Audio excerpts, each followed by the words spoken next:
গাজায় লাইফলাইন খ্যাত রাফা সীমান্ত ক্রসিং দখলের পর সেখানে আর্টিলারি সহ বিপুল ইসরায়েলি সেনা অবস্থান নিয়েছে। যে কোনো সময় বড় ধরনের অভিযানের উদ্দেশ্যে সেনাবহরটি জনবসতির দিকে এগোনোর আশঙ্কা করা হচ্ছে।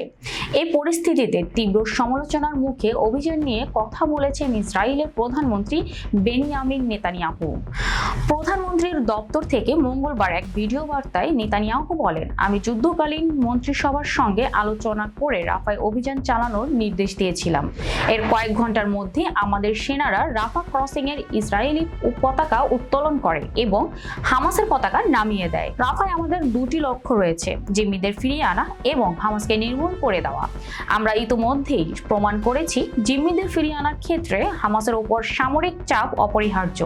তিনি আরো বলেন, ইসরায়েল যেন রাফায় হামলা না চালায়, তাই তাৎক্ষণিক যুদ্ধবিরতি প্রস্তাবে রাজি হয়েছে হামাস। যুদ্ধকালীন মন্ত্রিসভা জানিয়ে দিয়েছে যুদ্ধবিরতির প্রস্তাবগুলো ইসরায়েলের মৌলিক শর্ত থেকে অনেক দূরে, যা আমাদের নিরাপত্তার জন্য হুমকি।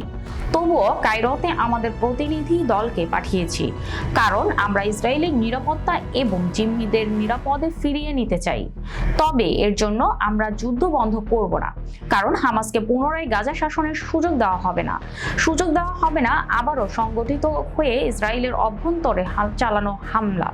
এই জন্য রাফায় এই অভিযান এর মাধ্যমে হামাসের সামরিক সক্ষমতা ধ্বংস করে দেওয়া হবে, গুড়িয়ে দেওয়া হবে সেখানকার 4টি সন্ত্রাসী ব্যাটালিয়নকে।